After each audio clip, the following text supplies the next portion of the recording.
Alright, आज हम पहुंच गए हैं आपके situation in which down sizing of workforce is necessary. Actually ये हमने कर लिया था। ये वाला लास्ट हमने यही चीज पढ़ी थी। अब हम आगे factors which help in deciding which employees to be made redundant.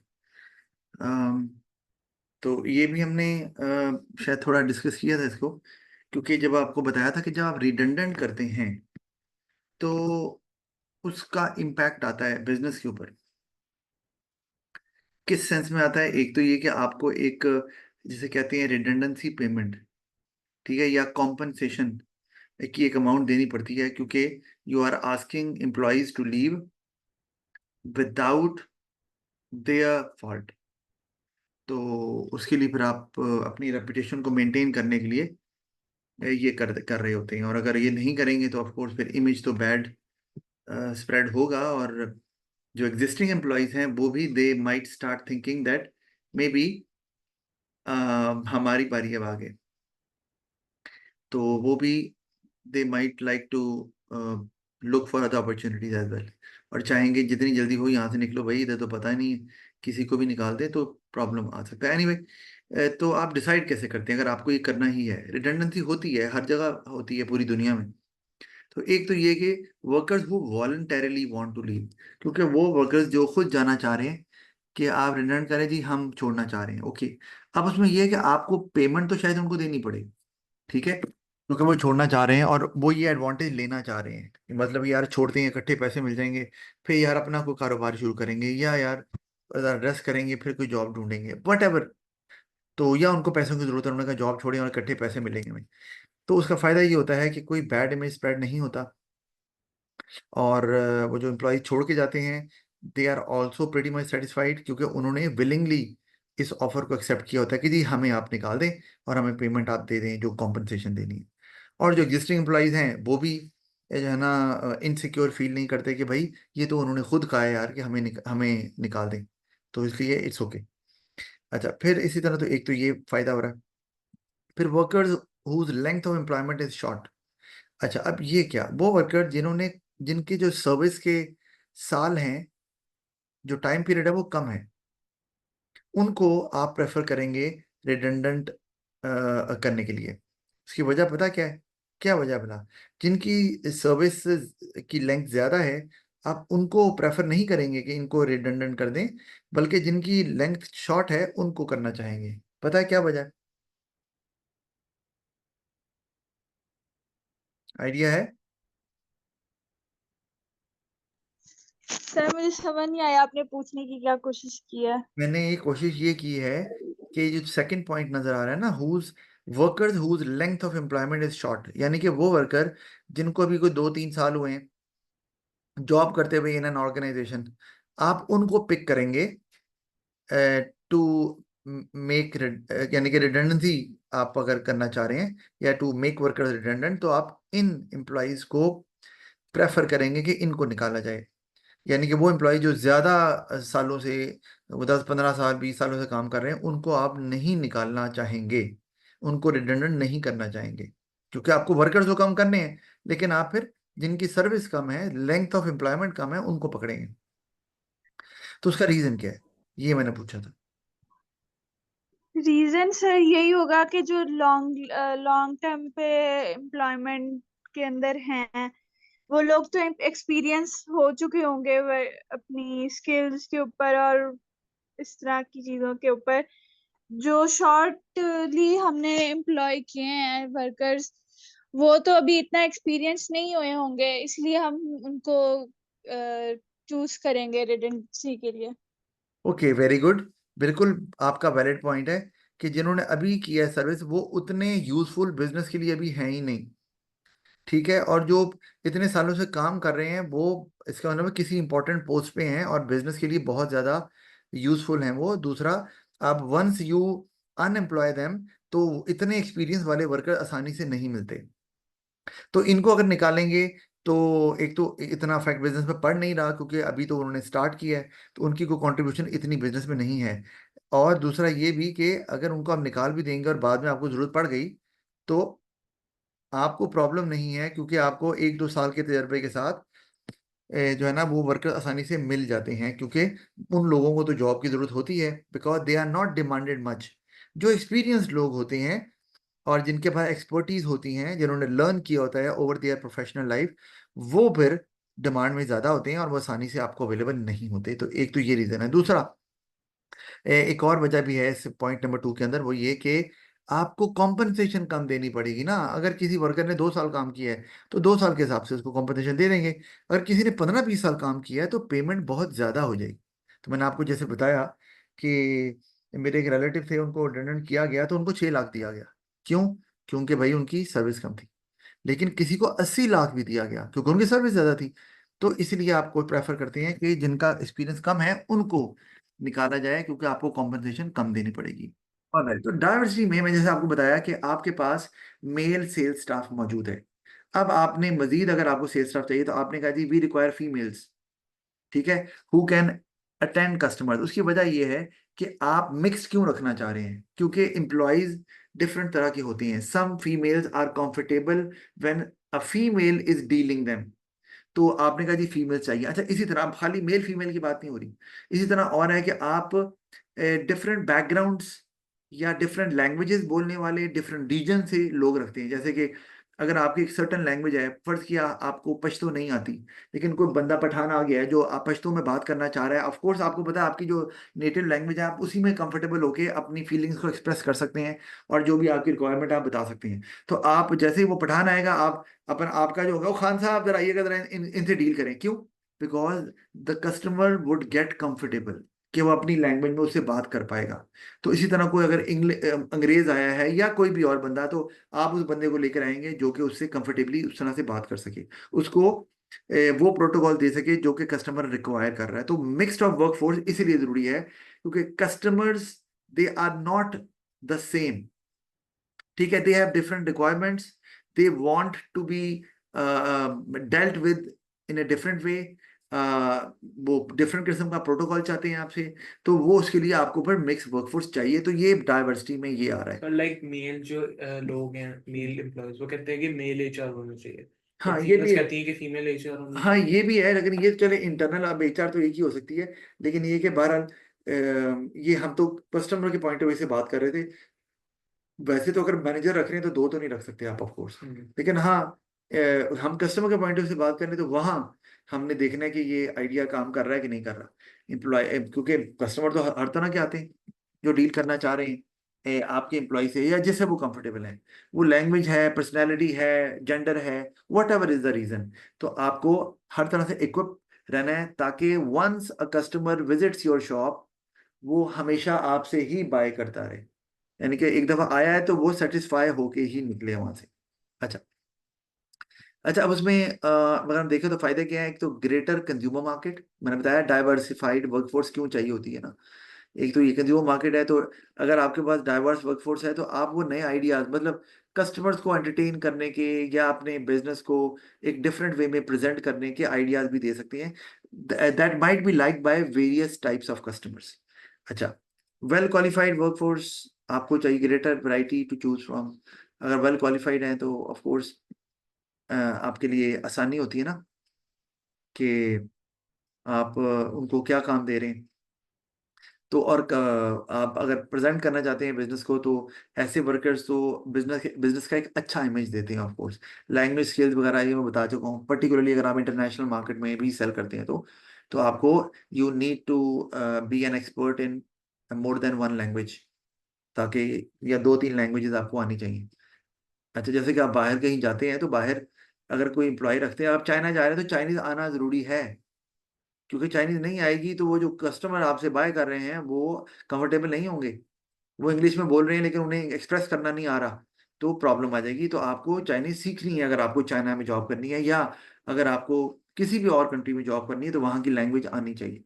तो ये उसी हिसाब से फिर मिक्स वर्कफोर्स रखते हैं, ये रीजन भी है। अच्छा जी, फिर है हमारे पास रोल ऑफ ट्रेड यूनियन। अब ट्रेड यूनियन हमने बात की थी पहले भी कि ट्रेड यूनियन जो है ना एक बॉडी या एक ऑर्गेनाइजेशन होती है जो कि एम्प्लॉयज पर मुश्तमिल होती है। इट कंसिस्ट ऑफ एम्प्लॉयज, और इसका काम होता है कि एम्प्लॉयज के राइट्स को प्रोटेक्ट करे। तो अब एम्प्लॉय का राइट है कि कोई भी एम्प्लॉय इसका मेंबर बन सकता है, उसके लिए आपको एक मेंबरशिप फी देनी पड़ती है एनुअली, और आप उसके मेंबर बन जाते हैं। और उसका HRM क्या है स्टैंड? HRM है ह्यूमन रिसोर्स मैनेजमेंट। तो ये अच्छा, रोल इसी ऑफ को ट्रेड बात। यूनियन इन HRM, क्योंकि ह्यूमन रिसोर्स मैनेजमेंट ये तो बिजनेस की साइड पर है, ट्रेड यूनियन है एम्प्लॉयज की साइड पर। तो ये दोनों आपस में निगोशिएट करते हैं कि अगर फर्ज किया employees are getting low salaries which is not acceptable to employees, तो एम्प्लॉयज खुद तो जरा हेजिटेट कर रहे हैं, वो ट्रेड यूनियन को कहते हैं। फिर ट्रेड यूनियन क्योंकि उसके अंदर सारे एम्प्लॉयज आ रहे हैं, तो trade union becomes a strong body, और वो इस पोजीशन में होती है कि निगोशिएट कर सकती है मैनेजमेंट से, जनाब ये आप जो सैलरी दे रहे हैं ये इसको बढ़ाएं, हमारी कंपनी प्रॉफिट पे जा रही है और महंगाई बढ़ रही है, तो आपकी सैलरी जो है ना वो एम्प्लॉयज की वेजेस नहीं बढ़ रही। तो ये बिल्कुल हो सकता है। तो ये HRM के साथ ही निगोशिएट करते हैं ट्रेड यूनियन। सोचो ना, एक एम्प्लॉय कहे जी मेरी सैलरी बढ़ाएं, वो कहेंगे चल निकल जाए यहाँ से, यही है ना, उसको तो निकाल देंगे। एक एम्प्लॉय की तो कोई उतने वो स्ट्रॉन्ग फुटिंग पे है ही नहीं, उसकी पावर ही नहीं है। लेकिन आप इमेजिन करो ना, अगर 5,000 एम्प्लॉयज इकट्ठे कहते हैं हमने हमारी सैलरी बढ़ाएं, अब 5,000 एम्प्लॉय थोड़ी ना बोलते हैं। होता ये है कि ट्रेड यूनियन को लीड करता है एक बंदा, उसको बोलते हैं ट्रेड यूनियन रिप्रेजेंटेटिव। या एक और वर्ड भी इस्तेमाल होता है शॉप स्टीवर्ड। चलिए आप ट्रेड यूनियन रिप्रेजेंटेटिव को ही ध्यान में रख लें। अब वो पढ़ा लिखा बंदा होता है, उसे पता है एम्प्लॉय बेचारे कुछ पढ़े लिखे नहीं भी होते, वो जाके निगोशिएट करता है मैनेजमेंट से, तो मैनेजमेंट भी कंफर्टेबल होती है पढ़े लिखे बंदे से, क्योंकि वर्कर्स को समझाना इतना आसान नहीं होता, कंफर्टेबल होती है उनसे बात करने में। और अब एम्प्लॉयज को भी पता है कि हमारी बात सुनी जाएगी, क्योंकि अगर उसकी बात नहीं सुनेंगे, ट्रेड यूनियन की मैनेजमेंट नहीं सुनती, तो भाई वो वर्कर्स को कहेगा काम ना करो। अब 5,000 वर्कर एकदम काम नहीं करेंगे तो सबको तो नहीं निकाल सकते ना, जारी बात है, क्योंकि इतने वर्कर एकदम रखेंगे कैसे, बिजनेस का नुकसान हो जाएगा। तो ये एक फायदा है। तो इसमें फिर आप ये इश्यूज रिजॉल्व कर पाते हैं कि वेजेस, जॉब सिक्योरिटी, किसी भी एम्प्लॉय को ऐसे नहीं निकालना आपने, या जॉब पक्की करें, बेटर वर्किंग कंडीशंस, एम्प्लॉय से इन द डिसीजन मेकिंग। कौन सी डिसीजन मेकिंग? जिसमें एम्प्लॉयज इफेक्ट हो रहे हैं, उनकी जॉब इफेक्ट हो रही है, उसकी बात कर रहे हैं। स्ट्रेंथ इन नंबर, ज्यादातर वो उनके पावरफुल हो जाते हैं, निगोशिएट कर पाते हैं, और कोई किसी किस्म का फेवरेटिज्म या अनफेयर डिस्क्रिमिनेशन नहीं होती। ये फायदे हैं ट्रेड यूनियन के। अच्छा, फिर टाइप्स ऑफ यूनियन को अगर हम देख लें, तो ये मैं जल्दी से आपको बता देता हूँ कि अब क्राफ्ट यूनियन अगर है, तो क्राफ्ट यूनियन का मतलब है एक ही तरह के स्किल रखने वाले वर्कर्स इस यूनियन को ज्वाइन करते हैं। जैसे अगर मशीन ऑपरेटर हैं या इलेक्ट्रिशियंस हैं, टेक्नीशियंस हैं, तो वो एक ही, क्योंकि उस ट्रेड यूनियन में सिर्फ उन्हीं इश्यूज को एड्रेस किया जाता है जो इन वर्कर्स को फेस करने पड़ते हैं। ये नहीं है कि कोई टीचर भी उस अगर यूनियन में आ जाएगा तो टीचर के भी इश्यूज को वो एड्रेस करेंगे, ऑफ कोर्स नहीं करेंगे। तो क्राफ्ट यूनियन में एक जो सेम स्किल रखने वाले लोग हैं, उनको उनके इश्यूज को एड्रेस सर किया जाता है। इसमें अगर आपने एग्जाम्पल दिया इलेक्ट्रिशियन जैसे, तो अब वो एक फेस करें जी कि हमें मेडिकल जो है वो आप प्रॉपर अटेंशन दें क्योंकि हमारा काम रिस्की है। रिस्की है, तो हमें मेडिकल अलाउंस जो है ना वो प्रॉपर मिले, या हमें जो है ना एडमिट हो तो हमें कम से कम हमारे इतनी लिमिट हो इलाज करवाने की, फर्ज किया, हाँ बिल्कुल होता है। ये अच्छा, पॉइंट होगा। फिर या अगर आपको लगता है कि उनको ट्रेड जो इलेक्ट्रिशियन है उनको लग रहा है कि हमें जो है ना प्रॉपर इक्विपमेंट प्रोवाइड नहीं की जाती, जिससे हमारी जो हेल्थ है वो एट स्टेक है, लाइफ एट स्टेक है, रिलायबल नहीं है, तो हमें महंगे इक्विपमेंट दें, ग्लव्स दें या जूते दें, जो भी है, ताकि हम सेफ रहें, बिल्कुल ही हो सकता है। अच्छा, इंडस्ट्रियल यूनियन ये है कि एक खास किस्म की इंडस्ट्री से ताल्लुक रखने वाले, अब स्किल की बात नहीं है, जैसे कि car industry, fashion industry, mobile पूरी इंडस्ट्री, इंडस्ट्री। ठीक है, क्लोथिंग इंडस्ट्री, तो ये पूरी इंडस्ट्री में कोई इश्यूज आ रहे हैं अगर, तो उनको अगर आप चाह रहे हैं तो आप इस इंडस्ट्री, उस इंडस्ट्री को ज्वाइन यूनियन को ज्वाइन कर लेंगे, ताकि उस इंडस्ट्री से रिलेटेड जितने इश्यूज हैं उनको एड्रेस किया जाए, तो आपका भी इशू ऑटोमेटिकली एड्रेस हो जाएगा, क्योंकि you belong to that industry ना, तो आपको प्रॉब्लम नहीं होगी। अच्छा, फिर जनरल यूनियंस। अच्छा, नाम से ज्यादा ये है, इसको कोई भी ज्वाइन कर सकता है, कोई भी ज्वाइन कर सकता है, लेकिन जनरली ज्वाइन कौन करते हैं इनको? इनको ब्लू कॉलर वर्कर्स ज्वाइन करते हैं, जो ब्लू कॉलर जॉब रखते हैं। अच्छा, सवाल है ब्लू कॉलर जॉब क्या है? या ऑफिस, हाँ, ऑफिस। नहीं, ब्लू कॉलर जॉब होती है जो सेमी स्किल्ड या अनस्किल्ड जॉब्स होती हैं, जिसमें वर्कर का काम है कि lifting heavy loads from one place to another, या इसी तरह कोई और सफाई सुथराई वगैरह। ब्लू कॉलर इसलिए बोलते हैं, काम करते हैं तो कॉलर गंदे हो जाते हैं, मैंने निकला इसी से है। एक होता है व्हाइट कॉलर जॉब, जो व्हाइट कॉलर जॉब है ना वो मैनेजमेंट की जॉब होती है, टेबल कुर्सी लगा हुआ है, आप आराम से बैठ के टेबल पे काम कर रहे हैं, नॉर्मली मैनेजमेंट की पोजीशन होती है वो व्हाइट कॉलर होती है। तो जनरल यूनियन में नॉर्मली अब जो बहुत लो लेवल के वर्कर्स होते हैं, स्किल्ड और सेमी स्किल्ड और अनस्किल्ड, उनके क्या इश्यूज होते हैं? ओ जी हमारे इस तनख्वाह नहीं मिल रही, ओ जी हमें ये मसला आ रहा है, ओ जी हमारी बच्ची की शादी होनी है, उनको पैसे चाहिए थोड़े, यही है और क्या, खाने पीने का मसला, बुनियादी मसाइल ही होते हैं उनके, तो क्योंकि इतने पैसे होते नहीं हैं, तो वो इसको ज्वाइन करते हैं क्योंकि उनमें इन्हीं इश्यूज को एड्रेस किया जाता है। अच्छा, व्हाइट कॉलर यूनियन जो मैंने बताई थी आपको, तो इनके अपने इश्यूज होती हैं कि जी हमें रिस्पेक्ट नहीं दी जा रही, या हमें ड्यू प्रमोशन जो है या ड्यू अप्रिसिएशन है वो नहीं दी जा रही, या हमारी पावर्स को कम किया जा रहा है, कोई भी इशू जो कॉमन है वो इसको ज्वाइन करते हैं फिर। अच्छा, फिर इसी तरह प्रोफेशनल यूनियन एंड एसोसिएशन हैं, जैसे बताया भी, ये पाकिस्तान में है ना, ये लॉयर्स, ये जो गुंडागर्दी करते ही है ना, पर रोड पे आकर तोड़फोड़ भी करते हैं, एसोसिएशन होती है ना, एक आधा लॉयर निकलेगा तो उसको तो फेंटी मार के वापस नहीं भेज देंगे, जारी बात है, वो एसोसिएशन पूरी होती है लॉयर्स की, डॉक्टर्स की भी, यंग डॉक्टर एसोसिएशन, आए दिन उन्होंने जो गवर्नमेंट के हॉस्पिटल्स हैं उनके ओपीडीज को बंद किया होता है, हम नहीं ऑपरेट करेंगे।